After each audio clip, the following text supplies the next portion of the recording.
Hello guys, ഇന്ന് നമുക്ക് ഈ പ്രീതി സോഡിയാക്കിൻ്റെ മിക്സർ ഗ്രൈൻഡറിൽ ചപ്പാത്തിക്ക് എങ്ങനെ കുഴയ്ക്കാമെന്ന് നോക്കിയാലോ. ആയോ? അപ്പോൾ ഇതാണ് അതിന് പറ്റിയ ജാറ്. ഇതിൻ്റെ അകത്ത് ഇങ്ങനെ ഒരു ബ്ലേഡ് ഉണ്ട്, ഒരു ബ്ലാക്ക്. ഇത് പ്ലാസ്റ്റിക്കാണ്, ഇത് കൈയൊന്നും മുറിയത്തില്ല. അപ്പോൾ അത് കഴിഞ്ഞിട്ട് ഇതിൻ്റെ അകത്ത് ഇങ്ങനെ ഈ ഒരു സ്റ്റെമ്മ് ഉണ്ടോ, ഈ സ്റ്റെമ്മ് മസ്റ്റായിട്ട് ഇതിന് വേണ്ടതാണ്. ഇത് സെപ്പറേറ്റ് ഒരു ജാറാണ്. ഇതിൻ്റെ അകത്ത് തന്നെയാണ് നമ്മൾ ചോപ്പ് ചെയ്യുന്നതും ഈ വെജിറ്റബിൾസ് ചോപ്പ് ചെയ്യാൻ സെപ്പറേറ്റ് ഒരു ബ്ലേഡ് ഉണ്ട്. അത് ഞാൻ ചോപ്പ് ചെയ്യുമ്പോൾ പിന്നീട് കാണിച്ചു തരാം. ഇത് കണ്ടോ, ഇതിങ്ങനെ ഒരു സ്റ്റെമ്മാണ്. ഈ സ്റ്റെമ്മ് ആദ്യം നമ്മൾ ഫിക്സ് ചെയ്യണം. അത് കഴിഞ്ഞിട്ട് അതിൻ്റെ അകത്തോട്ട് ഈ ബ്ലേഡ് ഫിക്സ് ചെയ്യണം. ചുമ്മാ ഇറക്കി വെച്ചാൽ മതി. ഞാനിത് ആദ്യമായിട്ടാണ് ട്രൈ ചെയ്യുന്നത്. നമുക്ക് നോക്കാം. വീഡിയോ എടുക്കണ കണ്ടു കഴിഞ്ഞപ്പോൾ അവൻ വന്ന് എന്തൊക്കെയോ പറഞ്ഞിട്ട് പോണെയാണ്. ഇതാണ് ഇതിൻ്റെ അടപ്പാണ്, പക്ഷെ അതിൻ്റെ ആ അടപ്പിൻ്റെ അകത്ത് തന്നെ വെച്ചാണ് മെഷറിംഗ് ജാറ് വരുന്നത്. ഈ മെഷറിംഗ് ജാറിന് 1 കപ്പ് ഗോതമ്പ് പൊടി ഇടണമെങ്കിൽ 1/2 കപ്പ് വാട്ടറാണ് നമ്മൾ ആഡ് ചെയ്യേണ്ടതെന്നാണ് ഇവർ പറയുന്നത്. പിന്നെ ഓരോ പൊടികൾക്കും ഓരോന്നും വ്യത്യാസം ഉണ്ടാവും. എനിവേ നമുക്ക് ഇതിനൊരു 1 ഗ്ലാസ് പൊടി ഇട്ട് നോക്കാവേ. അതിൻ്റെ ഇടയ്ക്ക് അല്ലുമോൻ്റെ ചോദിച്ചുകൊണ്ടിരിക്കുവാണ്, ഒന്ന് വരുമോ വീഡിയോ എടുക്കാൻ, എൻ്റെ കൂടെ ഒന്ന് വീഡിയോയ്ക്ക് അതെടുക്ക്, എന്നെ ഒന്ന് കെട്ടിപ്പിടിക്കുക, ഒരു ഉമ്മതാന്നും പറഞ്ഞ് പിടിച്ച് കയറി ഇരിക്കണയാണ് ഈ കാണുന്നത്.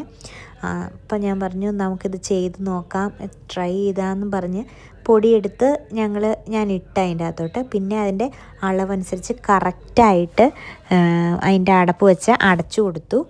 അത് കഴിഞ്ഞിട്ട് ജസ്റ്റ് ഒന്ന് ഓണാക്കി കറക്കി തുടങ്ങിയതിന് ശേഷം വാട്ടർ ഒഴിച്ചാൽ മതി എന്നാണ് പറഞ്ഞ്. അങ്ങനെ ഇറക്കി തുടങ്ങുവാണേ, സ്റ്റാർട്ട് ചെയ്തു. ഇനി മുകളിൽക്കൂടെ ഇതിൻ്റെ അകത്തേക്കൂടെ ഇച്ചിരി വെള്ളം ഒഴിച്ചു കൊടുക്കുക. അവർ 1 കപ്പിന് 1/2 കപ്പ് എന്ന് പറഞ്ഞാൽ പോലും ഓരോ പൊടിക്കും വ്യത്യാസമായതുകൊണ്ട് പയ്യെ ഇച്ചിരി ഒഴിച്ചു. അല്ലെങ്കിൽ വെള്ളം കൂടിപ്പോകാനും കുറഞ്ഞു പോകാനും ചാൻസ് ഉണ്ട്. കൂടിപ്പോയാൽ നമുക്ക് പിന്നെയും പൊടി ഇടേണ്ടി വരും. കുറഞ്ഞു പോയി കഴിഞ്ഞാൽ ഇച്ചിരി വെള്ളം കൂടെ ആഡ് ചെയ്ത് ഒന്നുകൂടെയും കറക്കിയാൽ മതി. പിന്നെ ഞാൻ ലാസ്റ്റ് ഔട്ട്പുട്ട് ഞാൻ കാണിച്ചു തരാവേ. ഇത് കണ്ടോ, ഇങ്ങനെയായിരിക്കും ലാസ്റ്റ് കിട്ടുക.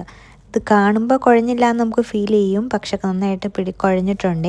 അതിനുശേഷം അതെടുത്തിട്ട് നമുക്ക് ഏതെങ്കിലും ഒരു പാത്രത്തിലേക്ക് വെച്ചിട്ട് കൈ കൊണ്ട് പയ്യെ ഒന്ന് പ്രസ് ചെയ്ത് ഷേപ്പാക്കി എടുക്കുക. നല്ല സോഫ്റ്റായിട്ടുണ്ട്. കാണിച്ചു തരാം. പിന്നെ ഈ വെള്ളം ഒഴിക്കണമൊപ്പം ചിലർ എണ്ണയും യൂസ് ചെയ്ത് കുഴക്കണ ആൾക്കാരുണ്ടാവും.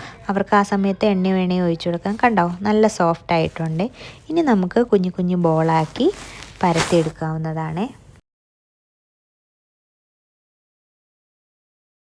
എനിക്ക് പിന്നെ അങ്ങനെ പെർഫെക്റ്റായിട്ട് റൗണ്ടാക്കി ഷേപ്പിന് പരത്താനൊന്നും അറിയില്ല. ഇത് വലിയ വശമില്ലാത്ത കാര്യമാണ്, ചെയ്ത് വരുമല്ലോ. പിന്നെ ഞങ്ങൾ അന്ന് വൈകുന്നേരം ചപ്പാത്തിയും ചിക്കൻ കറിയും വെച്ച് ഫുഡൊക്കെ കഴിച്ച്. അപ്പോൾ എല്ലാവരും കൈക്ക് ബുദ്ധിമുട്ടോ അല്ലെങ്കിൽ കുഴയ്ക്കാൻ എന്തെങ്കിലും മടിയുള്ള ആൾക്കാർക്ക് യൂസ് ചെയ്യാൻ പറ്റിയവരാണ് ഈ പ്രീതി സോഡിയാക്കിൻ്റെ ഈ ഒരു മിക്സർ ഗ്രൈൻഡർ. ഇത് പ്രൊമോഷനൊന്നുമല്ല, ഞാൻ പുതിയതായിട്ട് വാങ്ങിച്ചു കഴിഞ്ഞപ്പോൾ ജസ്റ്റ് ഒരു വീഡിയോ ചെയ്യണമെന്ന് എനിക്ക് തോന്നി, അങ്ങനെ ചെയ്തതാണ്. അപ്പോൾ ഇന്നത്തെ വിശേഷങ്ങൾ ഇത്രയൊക്കെയുള്ളേ. അടുത്തൊരു വീഡിയോ ആയിട്ട് വരുന്നവരെ tata bye bye, see U.